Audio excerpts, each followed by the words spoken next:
Daf Yomi Tractate, Zevachim, page 83b. Top of the page with the word. We finished the Mishnah. We're starting the Gemara, the Talmud section of this with the words Ra'ui lo in. It's the first words on the top of the page. Ra'ui lo in she'en roi lo lo limute mai amor papa limute kamotzin. The Mishnah teaches that the altar sanctifies items that are suited to it, from which the Gemara infers items suited to the altar. Yes, they are sanctified by it.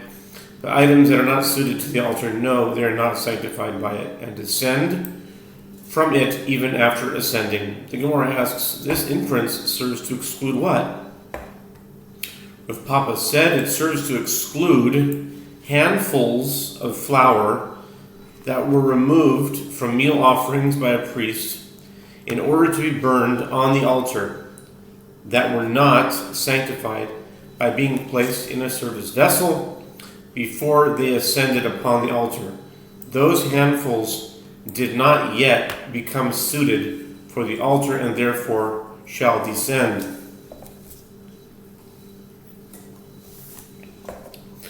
Maskif la rabino ma'ishna mid'ulo di'amarulo imurei kadoshim kalim she'elan lifnei zrikas damon lo yerdu nasolach Moshe mizbeach.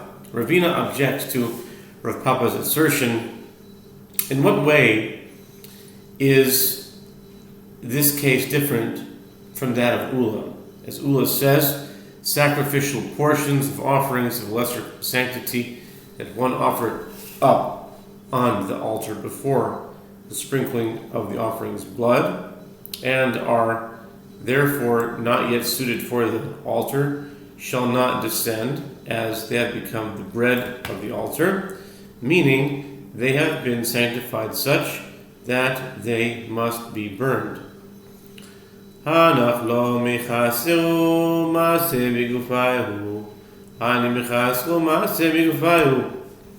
Gemara responds that there is a difference between the cases. These sacrificial portions described by Ula do not lack the performance of an action with regard to themselves that will render them fit for the altar.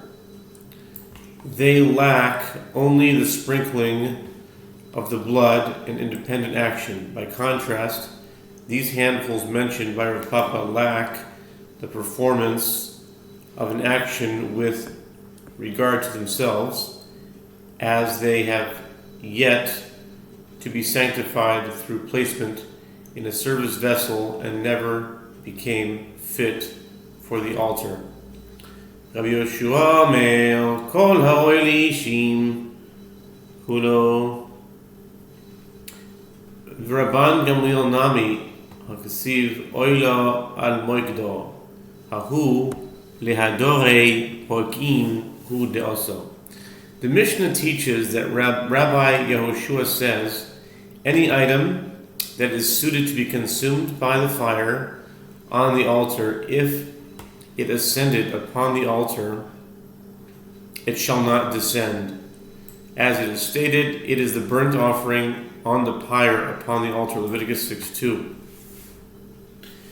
from which it is derived that any item suited for burning on the altar shall not descend. The Gemara asks, and as for Rabban Gamliel also, who holds that any item suited for the altar,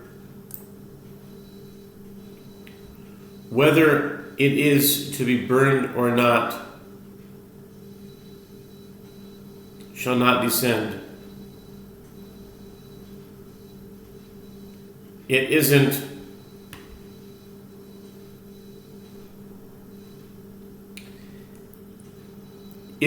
it written in the verse, burnt offering on the pyre?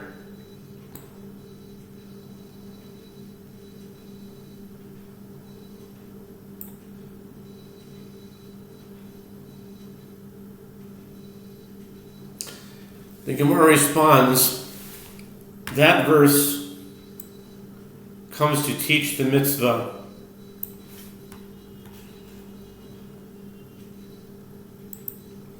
to restore to the pyre any parts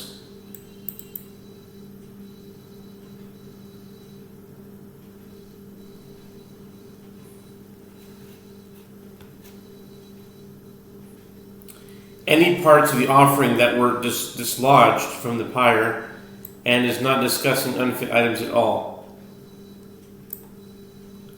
Ve'idach lehadore pokim minale nafkele miasher lo tochal ha'esh. The Gemara asks, and the other Tana, Rabbi Yehoshua, from where does he derive the requirement to restore the fire sacrificial portions that were dislodged from it? The Gemara responds, he derives it from the verse that the fire has consumed of the burnt offering on the altar, Leviticus 6:3, indicating that items already partially consumed by the fire are restored to it, even if they were dislodged from the pyre. The Idach Ahumi boile, Vikuli oila, Atamachzion, Viatamachzir kulikataris. Titani, Havichanina ba Minyomi, Rabbi Eliezer ben Yaakov, Asher tochal ha'esh, Al ha'ula, Al ha'mizbeach, Ikuli oila, Atamachzion, Viatamachzir kulikataris. The Gemara asks, and the other Tana, Rabban Gamliel, what does he derive from that verse? The Gemara responds, Rabban Gamliel requires that verse to derive that you return partially consumed parts of a burnt offering to the altar, but you do not return partially consumed parts of incense offering that fell from the golden altar. As Rabbi Hanina Bar Menyumi, just my own note, I don't know why you would need a verse to teach that. Consumed parts of incense. Why would you ever put consumed parts of incense back on the altar? It's the most far-fetched thing. Why would you? It's like waste. To me, it's like wasting a verse. Like, if it's consumed parts of incense, then you would never put it back on the altar. You need a verse to teach you that?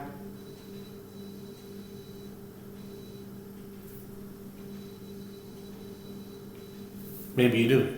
According to him, you do. Anyway, as Rabbi Chanina Bar Menyumi, son of Rabbi Eliezer ben Yaakov, Rabbi Chanina Bar Menyumi, the son of Eliezer ben Yaakov. So who's Menyumi? This is interesting. Rabbi Chanina Bar Menyumi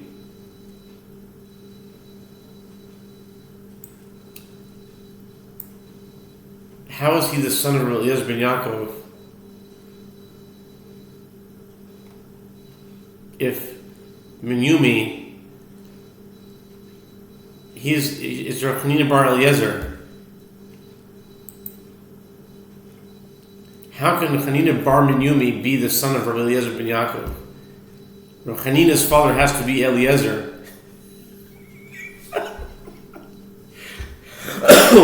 What is this? Rabbi Chanina Bar Menyumi, the son of Rabbi Eliezer. Who's Menyumi? Maybe Menyumi is a nickname. I don't get this. Okay.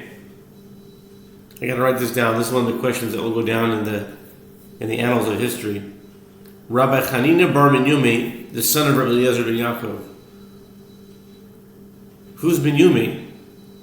Either Menyumi is a nickname. They call him Bar Menyumi. His father's real name was Eliezer, but they called him Bar Menyumi because he was whatever Menyumi means. I'd love to know these little minutiae there, minutia. Anyway, let's continue.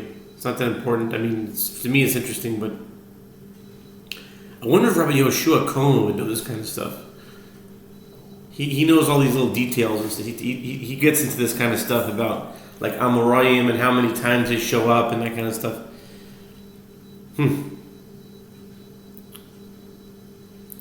As Rabbi Chanina bar Minyome, son of Rabbi Eliezer ben Yaakov, teaches that the verse that the fire has consumed of the burnt offering on the altar teaches that you return partially consumed parts of burnt offering that fell from the pyre, but you do not return partially consumed parts of incense that fell from the pyre. Okay? I gotta write this one down. This is a good one. The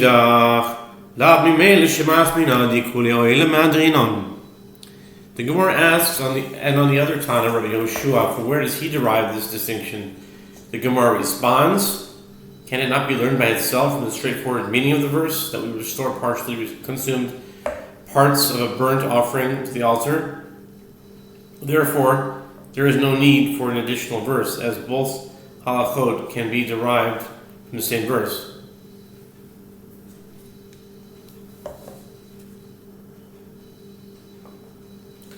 Rabban Gamliel Omer Kol Haroi Kule Rabbi Yehoshua Nami Hakasiv Mizbeach Hahu Miboyeh My Timer Kamer Rahmana Kol Haroy Lemagida Mikdash Mikadesh Mizbeach. The Mishnah teaches that Rabban Gamliel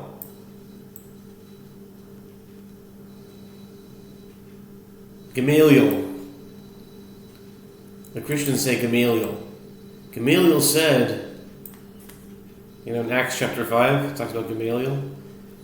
The Mishnah teaches that Rabban Gamliel says, with regard to any item that is suited to ascend upon the altar, even that is not typically consumed, if it ascended, it shall not descend, even if it is disqualified from being sanctified ab initio,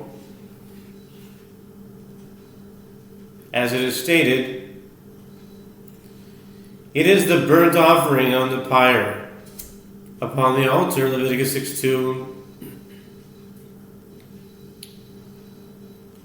The Gemara asks, and according to Rabbi Yehoshua as well, isn't it written upon the altar and not merely upon the pyre?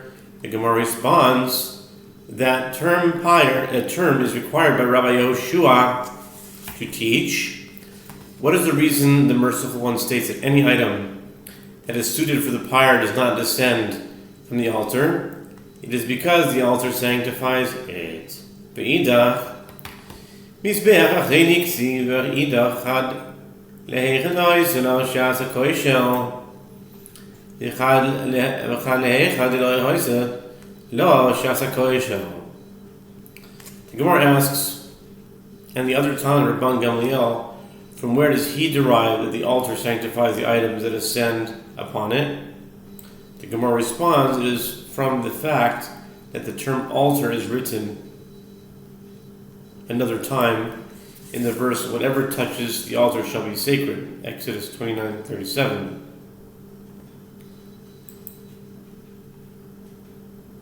The Gemara asks, and the other Tana, Rabbi Yehoshua, why does he require two verses to teach the same halacha? Meaning, the altar sanctifies items that ascend upon it. The Gemara answers, one verse is necessary for a case where an item had a time of fitness, shas hakoshel. It had a time of fitness for consumption by the fire and then was disqualified. Shas hakoshel. Kosher, the time that it was kosher. Shas hakoshel. Nice.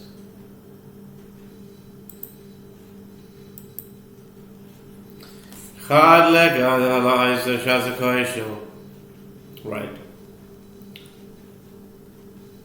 The Gemara asks, and the other Tana, Rabbi Yehoshua, why does he require two verses to teach the same halacha?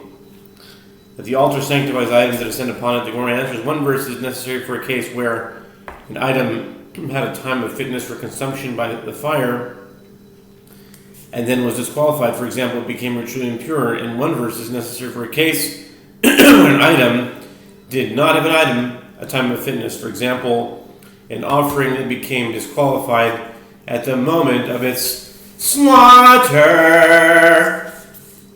Vida, given the psulaninu, Berebinu Achman, Aloishnois, Loishasa Koishel, Loishasa Koishel.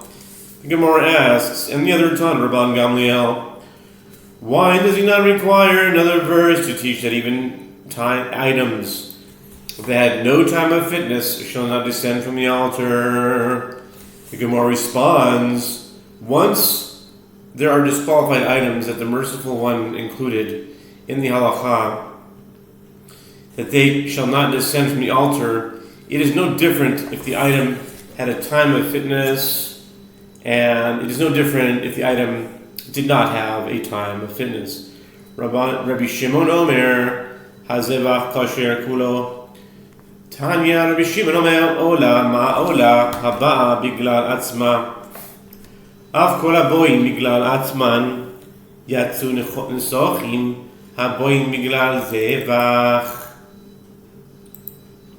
The Mishnah teaches that Rabban Shimon says whether the offering was fit and the accompanying libations were unfit, or whether the libations were fit and the offering was unfit, and even if both this and that were unfit, the offering shall not descend, but the libations shall descend. The Gemara elaborates, it is taught in a Braita that Rabbi Shimon says, the verse that teaches that fit items shall not descend from the altar states, this is the law of the burnt offering. It is the burnt offering on the pyre upon the altar, Leviticus 6:2. For from there it is derived, just as a burnt offering, which is an item that comes upon the altar for its own sake, shall not descend, so too all items that come upon the altar for their own sake shall not descend. Excluded are libations which come upon the altar for the sake of the offering, not for their own sake, these shall descend. Rabbi Yossi Aglili Omer, מתוך שנאמר כל הנוגע במזבח יקדש, שומע אני בין רואי ובין שאין רואי. תלמוד לומר כבשים, מה כבשים ראויים, אף כל לא רואי. רבי עקיבא אומר, אוי לה, מה אוי לה ראויה, אף כל לא ראויה. The Gemara cites another Braita relating to the Mishnah. Rabbi Yosef says, from that which it is stated, whatever touches the altar shall be sacred. Exodus 29:37. I would derive that the altar sanctifies any item that ascends upon it, whether it is fit for the altar or whether it is unfit. Therefore the verse states, now this is that which you shall offer upon the altar, 2 lambs. Exodus 29:38. To teach, just as lambs are fit for the altar and are sanctified by it, so too all items fit for the altar are sanctified by it. Rabbi Akiva says, the verse states, burnt offering, to teach, just as a burnt offering is fit for the altar and is sanctified by it, so too all items fit for the altar are sanctified by it. My beinayu, what is the practical difference between these two opinions? Amar Rav Ada bar Ahava, Olat ha'of psula ika beinayu.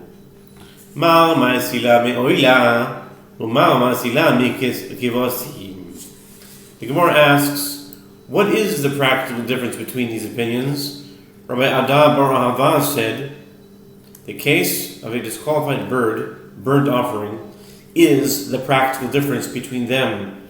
One sage, Rabbi Akiva, who cites the halacha from the term burnt offering, includes a disqualified bird burnt offering in the halacha that the offering shall not descend, as it is a burnt offering. And the other sage, Rabbi Yossi HaGalili, who cites the halacha from the term lambs, does not include a disqualified bird burnt offering in the halacha, as it is not similar to a lamb.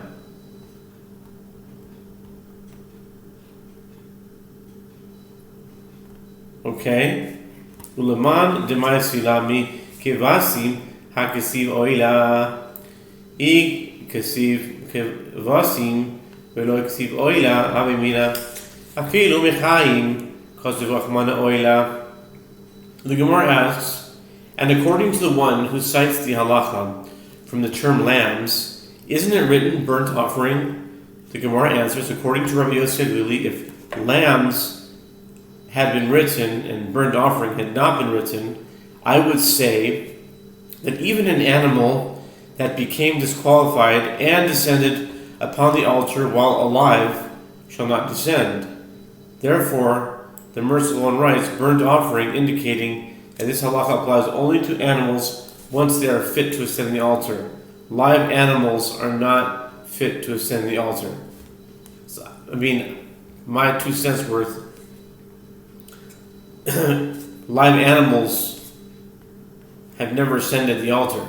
I don't know why you would need a case for that. They never ascended the altar.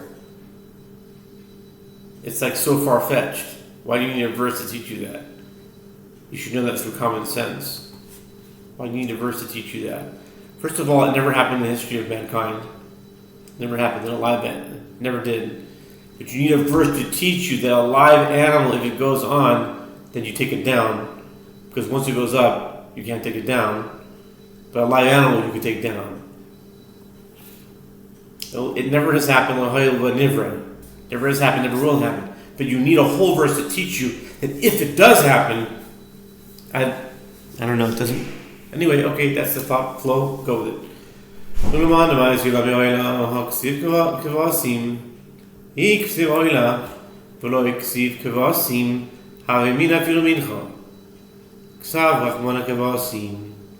Gemara continues that according to the one who derives the halacha from burnt offering, isn't it written lambs? The Gemara explains, according to Rabbi Akiva, if burnt offering had been written and lambs had not been written, I would say that any item fit to ascend the altar is included in the halacha, even a meal offering. Therefore, the merciful one writes lambs, indicating that this halacha applies. What if there was a sports team called the Lambs? Was there a sports team called the Lambs?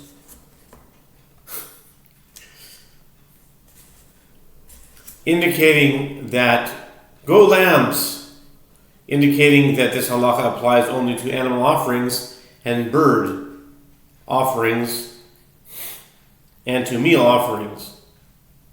Ma'ika ben hanitanai lahanitanai namasnisin amarav papa kemotzim shikochu bechli iko benaihu nitanoi nidan lo yerdu nitanoi dimasnisin yerdu. The Gemara asks, what difference is there between the opinions of these two Tanaim, Rabbi Yossi HaGalili and Rabbi Akiva, and the opinions of these Tanaim of the Mishnah? Rav Papa said the difference between them is with regard to handfuls of flour removed from meal offerings that were sanctified in a service vessel and were then disqualified. According to our Tanaim, meaning those in the Mishnah here, those handfuls shall not descend, as they are fit for the altar and for consumption by the fire as well.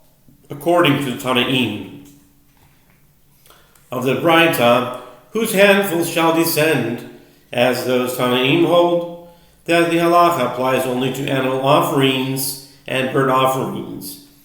Reish Lakish Amar, Mincha haba'a b'fnei atzma, l'divrei kulan lo tered, l'divrei Rabbi Yossi Aglili, v'Rabbi Akiva. Reish Lakish says, in summary, with regard to a meal offering that comes by itself and does not accompany another offering, according to the statements of all the Tanaim in the Mishnah, it shall not descend once it is ascended, either because it is fit to be consumed by the fire or because it comes by itself, according to the statements of Rabbi Yosef and Rabbi Akiva.